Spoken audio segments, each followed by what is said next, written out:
Ian McDermott absolutely kills it as the Emperor.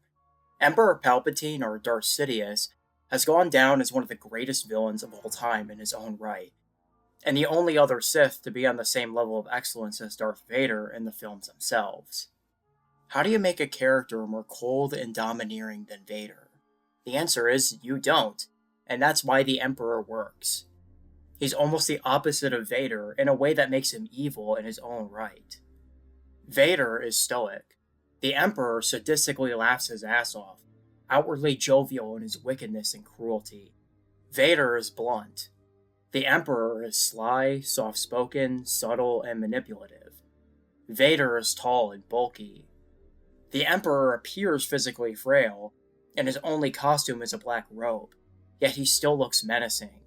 He's an old man with wrinkled skin so ugly he looks like a monster or a demon, which gives him his own great design that perfectly fits his characterization. Sidious's look in this film is still his best, the perfect blend of creepy and monstrous. Vader mostly relies on brute force, sometimes literally. The Emperor acts either as a puppet master, manipulating others into doing his bidding, or a sorcerer. This reflects their roles in the Empire.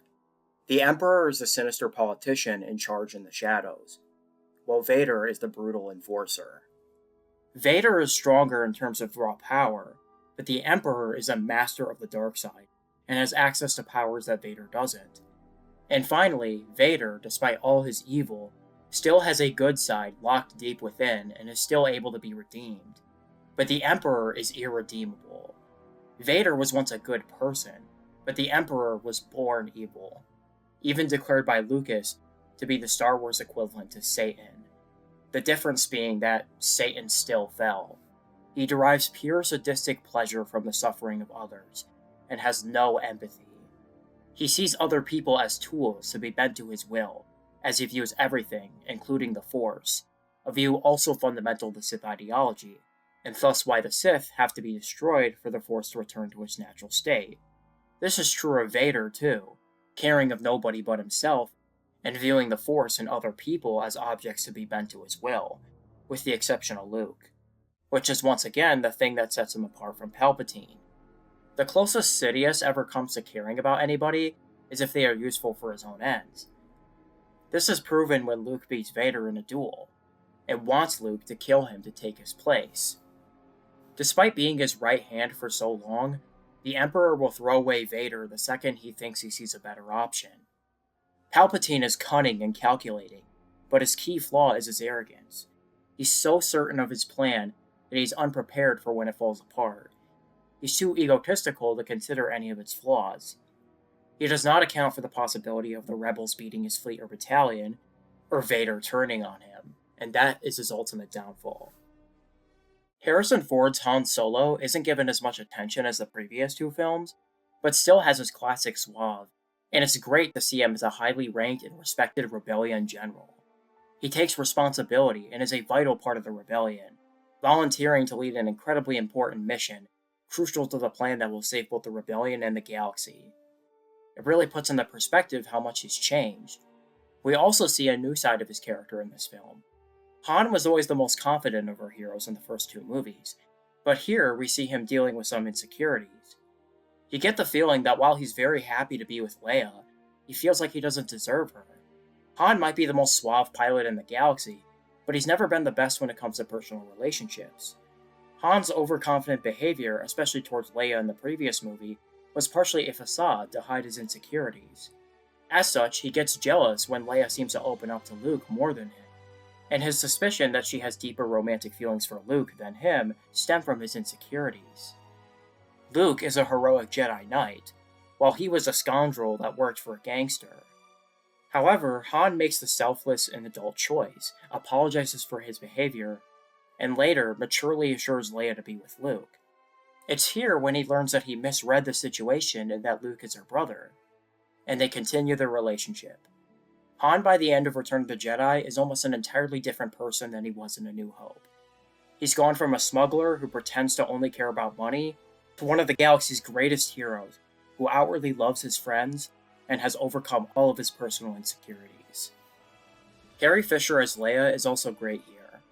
She has mostly been a static character throughout the trilogy, so there really isn't an arc for her here either, but I don't think that's an issue, as she still has really strong characterization as a witty, snarky, strong-willed, and confident leader.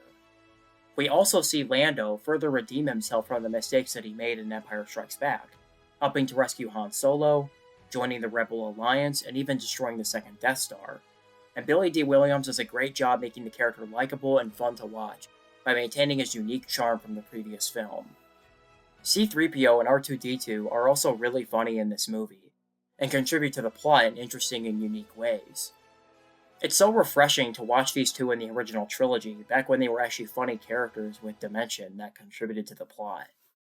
The Ewoks are by far the most controversial element of this film, but in my opinion, I actually think that they're not only not a problem, but necessary. This film is a very happy, cheerful ending, but the third act is extremely dark and dramatic. The stakes are high on each front of the battlefield, and the seriousness and dread of all these battles, immediately contrasted by the cheerful, happy ending, would result in too much tonal whiplash. There needed to be some form of relief, as to not make the happy ending feel so out of place, and the Ewoks provide that nicely, with many cute and funny moments. A New Hope also had plenty of comic relief, as to not make its happy ending feel out of place. And while there's nothing as blatantly childish as the Ewoks in that movie, there also wasn't anything as dark and dramatic as in Return of the Jedi. Empire Strikes Back is the hero's low point and ends with a somber cliffhanger, while Return of the Jedi is the happy ending. This film is the perfect balance of the lighthearted and darker parts of Star Wars. Episodes 4 and 5 have that balance as well, but 4 veers more on the lighthearted side, while 5 veers more on the darker side. Episode 6 has plots and scenes that are even more dramatic than either of the previous two, while also balancing it with scenes that are even more lighthearted than them. The Ewoks also thematically tie in with one of Luke's lessons in Empire Strikes Back. When Luke goes to Dagobah, he expects Yoda to be a great warrior. Instead, he turns out to be a short and seemingly insignificant creature, yet still the wisest and most powerful Jedi. Luke in this movie applies the lesson he learned with Yoda to not dismiss creatures that seem small and insignificant, and through creating an alliance with the Ewoks, they're able to be of help in the battle against the Empire. The action sequences are very exciting and continue to push the envelope. Perhaps one of the most unique action sequences in the saga is the battle between Luke and the Rancor, which is very reminiscent of many older action-adventure movies in which the hero has to fight some sort of large beast alone with only his wits. The Rancor is still my favorite creature design in all of Star Wars. The sail barge scene with Luke killing all of Jabba's minions is a ton of fun and never fails to get my blood pumping with excitement. The speeder bike chase on Endor is exhilarating. The rear projection effects are still impressive. And finally, the last act is packed to the brim with absolutely incredible, tense action sequences. As I've already elaborated on, you have Luke's battle for his soul with Darth Vader, but you also have that epic climactic space battle with the Rebellion's entire fleet versus the Empire's. This has to be the most technologically impressive space battle in all of Star Wars. This was before CGI. Every single one of these ships was a model filmed separately that had to be composited in. All of these shots were done practically with optical effects, and the end result is just absolutely magnificent. The scale of this battle is enormous, and when you consider how much work had to be put into it, you realize how much of a technical marvel it is. The battle to destroy the second Death Star is entirely unique from the first one, and is the most nail-biting sequence of any space battle in Star Wars. Finally, there's the conflict on the Endor moon where Han and Leia must fight for their lives to destroy the shield generator. While probably the least compelling battle of the three, it's still great, especially when the ATSTs come into play and the dramatic moments with Han and Leia. Something that's quite unique about the Star Wars franchise is that its films have undergone many changes over the years, sometimes significant enough to the point where it's worth discussing the different versions of the film. Return of the Jedi definitely has the most controversial changes of all of them, and for good reason. The original song that played in Jabba's palace, Lobdee Nek, was fun and catchy, but the new one, Jedi Rocks, just gives me secondhand embarrassment.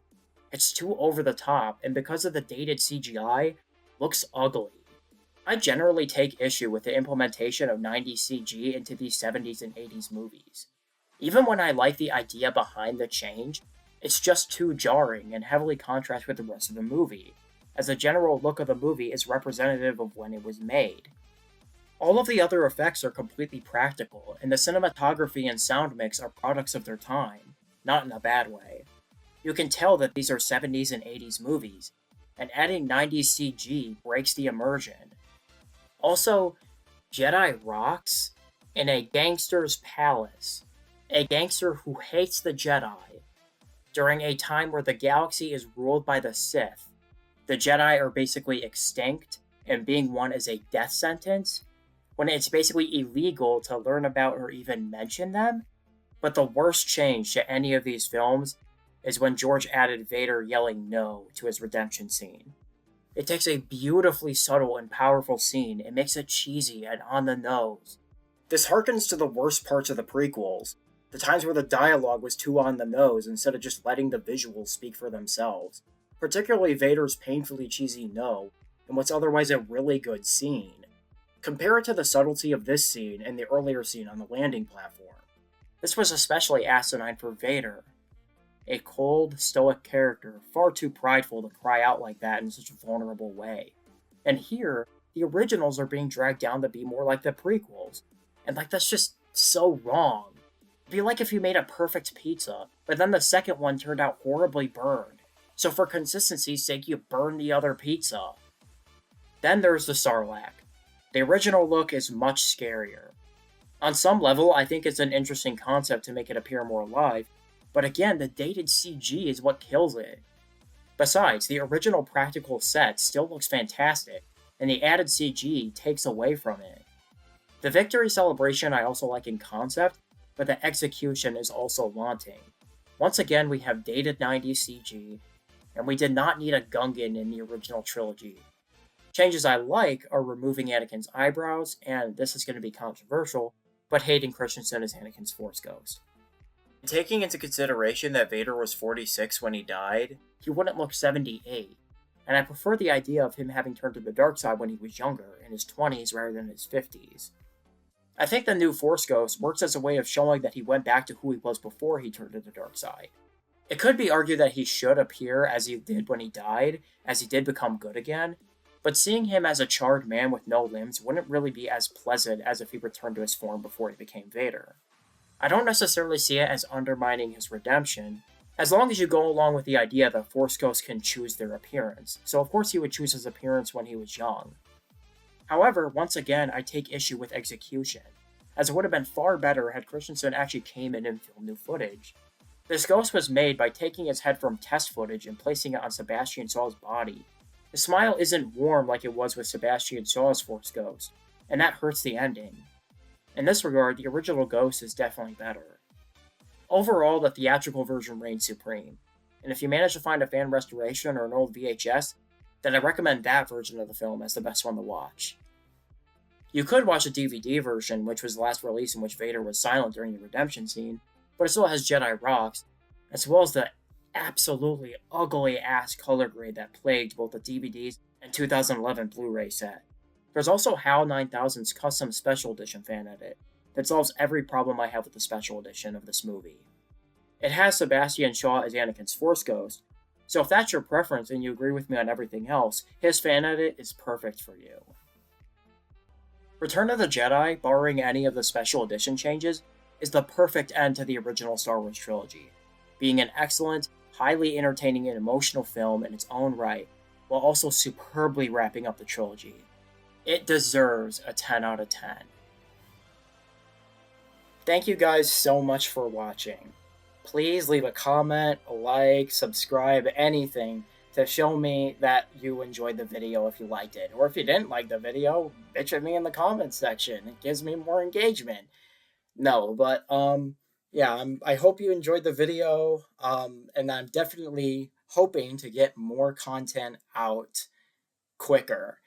I really, really hope that it will not take me a year again. I have multiple scripts, all Star Wars related, on standby, though I will also be doing Marvel content as well. If you're a big fan of Darth Vader content, you're definitely going to be satisfied with the future content on this channel.